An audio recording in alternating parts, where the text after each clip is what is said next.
바울은 복음 전하는 전도자로 살면서 자기 방식이 딱 있었습니다.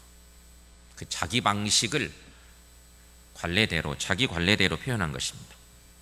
왜 이게 중요하냐면 누가복음 4장 16절에 예수님도 이와 비슷한 말씀을 하신 바가 있어요. 거기 예수께서 그 자라나신 곳 나사렛에 이르사 안식일에 늘 하시던 대로, 자기 관례대로와 견줄 만한 표현의 말씀이 있다면 예수님도 안식일에 늘 하시던 대로 회당에 들어가서 성경을 읽으려고 서심해라고 증거하고 있는 말씀을 볼 수 있습니다. 관례대로, 자기 관례대로 혹은 늘 하시던 대로의 이 표현, 예수님도 유명한 바울 사도도 그리했다는 것입니다. 말씀을 전할 때 늘 하시던 대로, 자기 관례대로 한 방법이 있었다는 것이죠. 성도 여러분, 우리들도 삶의 자기 원칙 안에 먼저 주님 말씀을 사모하고 말씀을 가까이 하는 은혜가 있기를 축원합니다. 바울의 전도 여행의 핵심, 바울이 전도할 때마다 늘 외친 성경 공부 방법이 있었어요. 성경 공부 방법. 그 성경 공부 방법의 핵심은 오늘 본문 3절에 자세히 설명되어 있습니다. 누가의 기록으로 잘 남아있는 건데 3절 말씀 한 목소리 읽습니다. 뜻을 풀어 그리스도가 해를 받고 죽은 자 가운데서 다시 살아나야 할 것을 증언하고 이르되 내가 너희에게 전하는 이 예수가 곧 그리스도라 하니. 아멘. 그렇습니다. 바울이 전해준 메시지의 핵심은 예수 그리스도의 십자가의 죽으심과 부활 얘기입니다. 죽으심과 부활 뿐만 아니라 그 예수가 우리의 그리스도이시다, 이걸 전하는 것이었습니다. 성경은 우리에게 구원의 진리를 명백하게 보여주고 있습니다. 성경은 철두철미하게 그리스도를 증거하는 책입니다. 여러분 믿습니까? 예수님께서도 성경에 대해서 요한복음 5장 39절에서 이렇게 말씀하신 바가 있습니다. 여러분 거기도 한번 읽어보겠습니다. 너희가 성경에서 영생을 얻는 줄 생각하고 성경을 연구하거니와 이 성경이 곧 내게 대하여 증언하는 것이니라. 아멘. 성경의 핵심은 예수님 그리고 십자가의 구원입니다. 그런데 바울이 새 안식일 동안 성경을 가르쳤습니다. 데살로니가에 이르러서 회당에 들어갔고 자기 관례대로 성경을 가르쳤습니다. 그런데 새 안식일 동안 성경을 가르쳤는데 놀라운 일이 생겼습니다. 그것은 4절 말씀이 기록되어 있는데 경건한 헬라인의 큰 무리와 적지 않은 귀부인도 권함을 받고 바울과 실라를 따랐다는 것입니다. 참 놀라운 일이 아닐 수가 없습니다. 당시에는요, 성경은, 율법은 유대인이나 읽는 성경인 줄 알았습니다. 근데 여기 나온 헬라인은 우리가 그냥 읽을 때는 별로 그런 개념이 생기지 않아서 그렇지만 성경이 나오는 헬라인은 당시 철저한 이방인들입니다. 복음을 받으면 안 될 사람들입니다. 근데 바울이 3주 정도 새 안식일 동안 복음을 전했더니 이런 놀라운 일들이 생긴 것입니다. 여러분 생각해 보세요. 새 안식일은 매일같이 했을지 안식일 날만 3번 했을지는 잘 모르겠어요. 하지만 바울의 열정으로 생각하면 아마 안식일 날만 하지 않았을 것 같아요. 평일 날도 모여서 말씀을 전했을 거예요. 그러면 얼추 생각하면 21일입니다. 한 20여 일 정도 복음을 함께 나눈 것입니다. 단지 20여 일 성경 공부했는데 데살로니가 교인들은 그것도 경건한 헬라인들과 귀부인들까지 예수를 믿게 되었다는 것이죠. 그런데 여러분, 단순히 예수만 믿은 게 아니었습니다. 사도행전이 이렇게 기록해 놓고 있지만 그것만이 아니었어요. 믿음의 역사가 나타나서 동네방네 데살로니가 교회에 대한 소문이 막 믿음의 소문이 난 것입니다. 그것은 데살로니가 전서의 말씀을 읽어보면 바울이 이때 일들을 회상하면서 성경을 기록한 것이 있어요. 데살로니가 전서 1장 6절에서 8절 말씀, 긴 말씀인데 거기 바울이 너무 감동적이어서 후에 데살로니가 교회에 편지 보내면서 이래 너무 감사하다 기록한 내용이죠. 거기 한번 읽어보겠습니다. 또 너희는 많은 환난 가운데 성령의 기쁨으로 말씀을 받아 우리와 주를 본받는 자가 되었으니 그러므로 너희가 마게도냐와 아가야 모든 믿는 자의 본이 되었느니라. 주의 말씀이 너희에게로부터 마게도냐와 아가야에만 들릴 뿐 아니라 하나님을 향하는 너희 믿음의 소문이 각처에 퍼짐으로 우리는 아무 말도 할 것이 없노라. 아멘. 여러분 참 대단하지 않습니까? 3주 복음 전한 것입니다. 고린도 같은 곳은 바울이 1년 반 사역한 대단한 교회였지만 데살로니가 교회는 딱 3주 말씀을 나누는 복음의 축제가 있었던 것입니다. 쉽게 말해서 부흥회를 3주 동안 한 거예요. 말씀 사경회를 3주 했어요. 그런데 교인들이 엄청난 변화를 일으켰어요. 대단한 일입니다.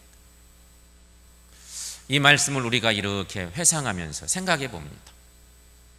이야, 참 대단한 역사였구나. 그런데 또 생각합니다. 우리는 좀 이상하다. 그런 생각이 들지 않습니까? 누구는 10년, 20년 예수 믿어도 믿음의 역사는 고사하고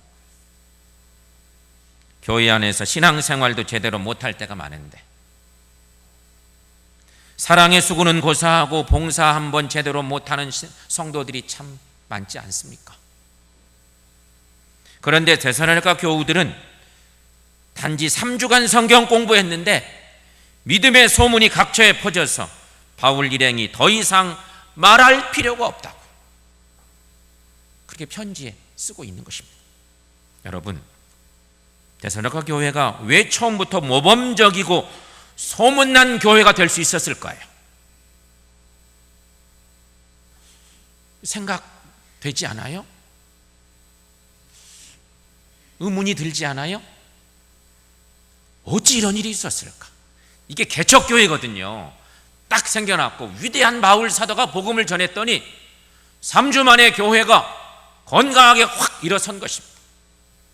모두가 새신자였는데 쉽게 말하면 놀라운 일입니다. 이유는 교인들이 말씀에 집중했기 때문이었습니다. 데살로니가 교회가 믿음의 소문이 각처에 퍼지게 되는 것은 말씀에 집중하고 특별히 그 말씀 중의 말씀 예수님을 구세주로 고백했기 때문이었습니다. 성도 여러분, 우리도 말씀에 집중하고 이런 놀라운 축복이 우리 교회 안에 넘칠 수 있기를 축원합니다. 여기서 주목할 것은요, 또 하나 있습니다. 말씀에 대해 반응을 보인 사람들이 누구냐 하는 것입니다. 유대인들이 아니라 헬라인 중에서도 많은 변화들이 일어나고 귀부인들이 권함을 받고 따르게 됐다 하는 얘기입니다. 바울이 복음을 잘 전해서 이런 놀라운 일이 일어났다고 믿어지는데 나중에 다른 내용들을 보면요, 바울의 아덴에 가서 복음을 그의 일생의 가장 멋진 복음을 전하는데 그때는 아테네인데 사람들이 복음을 듣지를 않습니다. 정말 심혈을 기울여 복음을 전했는데 거의 복음에 열매가 없던 사건도 있었는 걸 보면 말씀을 받는 심성이 참 중요한 거예요. 바울이 복음을 전할 때 이런 놀라운 일이 일어났는데 헬라인 중에서 그것도 귀부인들이 권함을 받고 변화받았다 하는 것입니다. 이런 현상은 무엇을 말하는 것일까요, 여러분? 생각해 봅니다. 성경 공부하자 그러면 누가 말씀 공부하면서 은혜 받는 줄 아십니까? 성경 공부할 때 누가 은혜 받습니까? 요새 우리 그리스도인들은, 오래 신앙생활한 그리스도인들은요, 이상한 때들이 많이 묻어 있습니다. 마치 마음의 거울에 보이지 않는 먼지가 많이 앉은 것처럼. 그래서 말씀을 순수하게 못 받을 때가 많아요. 내 방식대로 듣고 내 방식대로 받고, 저 목사님 말이야 저렇게 설교 저거 아닌데, 이렇게 자꾸 판단하고 이러기가 쉬워요. 그런데 데살로니가 교회는 바울이 복음을 전했더니 이게 다 새신자들인데, 헬라 사람들이, 이방인들이 말씀 받고 변화받고 귀부인들이, 일부 많은 사람들이 변했다 하는 것입니다. 그러니 성경 공부하고 은혜 받는 사람은 누구냐? 꼭 그런 건 아니지만 대체적으로 예수 처음 믿은 사람, 그리고 여인들, 그들이 많다는 것입니다. 똑같은 조건에서 공부할 때 그렇다는 것이죠. 우리 예수 믿거나 남신도 여러분, 각성할 필요가 있습니다. 오늘 말씀에 비추어 보면 그렇다는 것입니다. 요즘 우리 교회에도 성경 말씀을 나누는 교육이 계속되고 있습니다. 제자훈련은 작년부터 시작했고요. 그 전에 옛날에 하신 분들도 계시죠. 제자훈련 작년부터 시작되어서 지금은 2년차 사역반 훈련 중에 있습니다. 다다음 주에 여름방학 할 겁니다. 3학기째 마치는 교육 거의 다 끝나가고 있습니다. 12명이 교육받고 있습니다. 올해 전반기에는 기도학교도 했습니다. 올해 특히 성경 건축 때문에 성경 쓰기 하자 할 때 성경 쓰기에 참여한 교우들이 많이 계셔서 너무 감사합니다. 그런데 이런 교육, 이런 성경 쓰기 하자 그러면 남자분들의 참여가 저조합니다. 매우 성경적인 것 같아요. 그러면 안 될 일인데도 우리가 그래요. 뭐 하자 그럴 때 내 고집을 피우는 일들이 많기 때문에 그런 것이죠. 성경에도 데살로니가 교회를 보니까 여자들만 성경 공부하지 남자들은 잘 안 했다는 것이에요. 말씀 듣는 일도 잘 안 하니 변화받을 수는 더더욱 없는 것이죠. 그런데 베레아 교회는 달랐다는 것이죠. 오늘 본문의 후반부쯤에 가보면 12절 말씀에 이런 말씀이 있습니다. 거기 한번 읽어보겠습니다. 그 중에 믿는 사람이 많고 또 헬라의 귀부인과 남자가 적지 아니하나. 아멘. 베레아라고 하는 곳에 가서 말씀 나눌 때 나타난 현상입니다. 여러분, 성경 공부하고 말씀에 은혜 받는데 삶의 우선을 두고 좀 욕심도 내고 신앙생활하는 우리 모두가 되시기를 축원합니다. 미국의 인디언 부족에 전해지는 이런 이야기가 하나 있습니다. 그들은 초장의 딸들이 성숙해지면 옥수수 밭으로 데리고 가서 인생 교육을 시켰다고 합니다. 인디안들답습니다. 그 교육 과정은 이렇습니다. 초장의 딸들은 지정된 밭고랑에 서서 옥수수 밭고랑에 쓰는 거죠. 한 번 내디딘 발걸음을 후퇴하면 안 되고, 한 번 쳐다본 옥수수를 다시 보면 안 되고, 그러면서 지나가는 것입니다.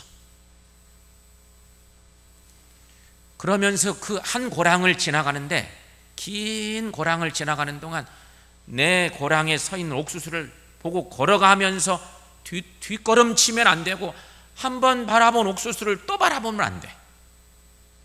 쭉 걸어가기만 하는데 그 길에서 제일 좋은 옥수수 하나를 딱 택하는 것이. 그러나 그들 대부분은 옥수수를 따지 못한 채 밭고랑 끝에 와버린답니다. 우리도 그럴 것 같지 않아요? 그 이유는 좋은 옥수수가 눈에 띌 때마다 고민하는 것입니다. 더 좋은 옥수수가 나타날 거야, 이렇게 생각하고 따지 않고 지나치다 보니까 어느새 밭고랑 끝에 와버리고 결국 빈 바구니로 밭고랑 끝에 이르기가 쉽다는 것입니다. 조장의 딸들로 살기 때문에 모든 남자를 다 자기 마음대로 고를 수 있는 특권도 있지만 막상 고르려니 그것이 쉽지 않다는 말입니다. 제일 좋은 사람 고르려다 다 놓치고 혼기까지 놓치게 된다는 교훈적인 얘기이기도 한 것입니다. 성도 여러분, 여러분도 이런 인생 살고 있지는 않으십니까? 특별히 우리의 신앙생활을 한번 생각해 보십시오. 이 영적인 생활도 일생 동안 쭉 밀고 가는 신앙생활 아니겠어요? 우리의 신앙생활 생각해 보십시오. 더 좋은 것만 찾다가 한 가지도 거두지 못하는 것은 아닙니까? 바울과 실라는 데살로니가에서 이렇게 성경을 가르쳤는데 유대인들의 시기와 방해로 베레아로 가게 되었어요. 그런데 베레아 사람들의 탁월한 신앙적 자세가 있는 거예요. 데살로니가 교회도 대단한 역사가 있었는데 쫓겨가듯이 베레아로 가보니까 베레아에서 말씀을 전하는데 이 동네는 토양이 더 좋아요. 엄청난 은혜의 역사를 경험하게 된 것이에요. 그 얘기가 오늘 우리에게 신앙적 교훈을 주기에 충분해요. 요즘은 그 김기동 목사 베레아 선교 아카데미 그 이단 목사가 요새 또 문제가 돼요. 근데 그 이단 목사가 하필이면 베레아 선교 아카데미라는 이름을 써서 그냥 그 좋은 이름을 썼어요. 근데 그 이단 교회가 쓰고 있는 거라 우리가 좀 구분해야 할 필요가 있는 그 도시 이름이지만 이 베레아라고 하는 곳은 참 좋은 동네였어요. 베레아 사람들은 한마디로 너그러웠다는 것입니다. 오늘 본문 11절 말씀에 그렇게 기록하고 있어요. 베레아에 있는 사람들은 데살로니가에 있는 사람들보다 더 너그러워서, 이렇게 기록되어 있습니다. 너그럽다는 말은 한마디로 성품이 좋다는 말입니다. 완고하고 외골적인 성품이 아니라 온화한 성품을 말하는 것입니다. 완고한 사람, 고집이 센 사람은요, 성경 공부를 해도 은혜 받기가 쉽지 않습니다. 받아들일 마음이 없는 거죠. 그러니 성경 공부에 참여해도 은혜 못 받을 가능성이 높아요. 여러분, 완고한 마음 때문에 망한 사람이 있어요. 대표적인 사람, 구약의 인물 사울 왕이에요. 사울 왕. 하나님이 사울을 택하셨는데 그가 자기 고집대로 가는 거예요. 그러다가 결국 하나님이 왕 삼은 걸 후회하고 내치셨어요. 완고함 때문에 망한 사람은 대표적으로 그래서 사울 왕이죠. 여러분, 우리는 성경 공부할 때 베레아 사람들처럼 너그러운 태도가 필요합니다. 사도행전 저자 누가가 베레아 사람들에 대해서 너그럽다고 말한 것은 베레아 사람들의 복음을 받아들이는 자세를 얘기하는 것이에요. 그것은 여러분, 예배할 때마다, 하나님 말씀 들을 때마다, 신앙적인 권면 들을 때마다 가져야 될 마음 자세, 그거 하나님이 기뻐하시는 일이라는 거죠. 그렇다면 여러분, 베레아 교인들이 어떤 신앙적 자세를 가졌을까? 우리가 그거 생각합니다. 하나는 간절한 마음으로 말씀을 받았다 하는 것입니다. 간절한 마음이란 열린 마음을 말합니다. 영어 성경에도 오픈 마인드라고 이렇게 표현해 놓고 있는데, 요사이 우리가 열린 교육, 열린 정치, 열린 예배 이런 얘기 얼마나 많이 씁니까? 강요에 의해서가 아니라 자발적으로 참여한다는 의미입니다. 말씀을 간절히 사모하는 마음으로, 열린 마음으로 자발적으로 참여하고 예배하고 말씀 듣고, 그게 간절한 마음입니다. 간절한 마음은 우리가 더 쉽게 설명하자면 마태복음 13장의 씨 뿌리는 자의 비유에서 말하는 옥토 같은 마음이죠. 주님이 말씀 전할 때 네 가지의 마음이 있었어요. 오늘도 주님의 말씀을 듣는데 우리의 마음은 네 가지의 마음이 있을 수 있어. 근데 좋은 마음, 간절한 마음은요, 옥토 같은 마음. 그 마음이 귀한 말씀의 결실이 있다는 것이죠. 또한 간절한 마음은 에스겔 36장 26절 말씀을 통해서 볼 때는 성령의 역사로 변화된 부드러운 마음입니다. 여러분, 거기 말씀 한번 에스겔 36장 말씀 읽습니다. 또 새 영을 너희 속에 두고 새 마음을 너희에게 주되 너희 육신에서 굳은 마음을 제거하고 부드러운 마음을 줄 것이며. 아멘. 성도 여러분, 설교를 듣거나 성경 공부하실 때, 주님의 말씀을 접하실 때마다 꼭 간절한 마음으로 임하셔서 주님의 은혜 안에 거할 수 있는 우리 모두가 되시기를 축원합니다. 또 한 가지는요, 날마다 성경을 상고했다는 것입니다. 베레아 교인들의 위대함입니다. 이 말은 바울이 가르치는 성경 말씀을 들을 때 성경에 정말 그렇게 증거가 되고 있는가를 확인하기 위해서 상고하고 받아들였다는 것입니다. 그냥 가만히 있어서는요, 은혜 못 받습니다. 쉽지가 않습니다. 여기 상고하다는 말은 자세히 살펴서 티를 골라낸다는 의미입니다. 자세히 보아서 못 쓸 것을 찾아낸다는 의미가 상고하다, 그런 말이에요. 그러니 말씀을 잘 관찰하여서 삶에 적용시켜 나가는 것을 의미하는 것입니다. 여러분, 성경 공부 누가 합니까? 예수 안 믿는 사람들이 하는 것이에요? 절대 그렇지 않습니다. 성경 공부하는 일은 성도가 해야 되는 것이에요. 성도라면 성경 공부는 당연히 해야 될 일이죠. 그런데 성경 공부는 하나님의 말씀이 나의 삶을 변화시키는 능력의 말씀이 되어야 하는 것이죠. 그게 성경 공부예요. 내 삶과 직접 연결시켜서 나를 변화시키는 영적인 영양제. 이게 진짜 성경 공부예요. 그냥 공부하고 그것으로 끝나는 것은, 내 삶과 연결되지 않는 말씀은 의미가 없는 거죠. 여러분, 그러기 위해서 베레아 사람들처럼 날마다 성경을 상고해야 한다는 것이에요. 늘 성경을 나의 삶에 적용시키며 살아야 한다는 것이에요. 이게 성도의 삶이에요. 성경 공부 매일 해야 된다는 것이죠. 그러나 우리는 성경 공부를 해도 주일날 이렇게 말씀 듣는 시간도 있고, 성경 공부는 일주일에 한 번 정도 합니다. 그것도 잘만 하면 엄청난 변화를 일으키는데, 일부 사람들은요, 공부합시다 그러면 참여는 하는데 예습을 안 해와. 성경 공부, 소그룹 성경 공부의 놀라운 그런 힘은 예습에 있거든요. 그러면서 미리 준비하고, 그러면서 은혜 받고 변화 받고 이런 것인데, 예습을 안 하는 사람들이 가끔 있어요. 그러면 깨달음도 없고 은혜도 못 받습니다. 그러므로 여러분, 매일 성경을 상고하고 또 정말 그 말씀을 내 삶에 적용시키고, 그래서 은혜 받고 변화받는 삶을 살아가는 우리 모두가 되시기를 축원합니다. 사도 바울이 데살로니가 교회와 베레아에 전도하면서 나타난 놀라운 능력, 성경의 기록인데, 이것이 우리에게 주는 교훈이 두 가지가 있습니다.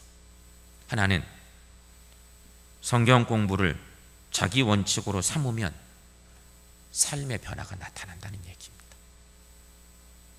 또 하나는 베레아 사람들처럼 간절한 마음으로 말씀을 상고하고 날마다 삶에 적용하며 신앙생활할 때 하나님이 기뻐하시는 일들이 나타난다는 것이죠. 여러분, 이렇게 살아가는 우리 모두가 되시기를 축원합니다. 우리는 이 땅에 사는 동안 내일을 모르는 인생을 삽니다.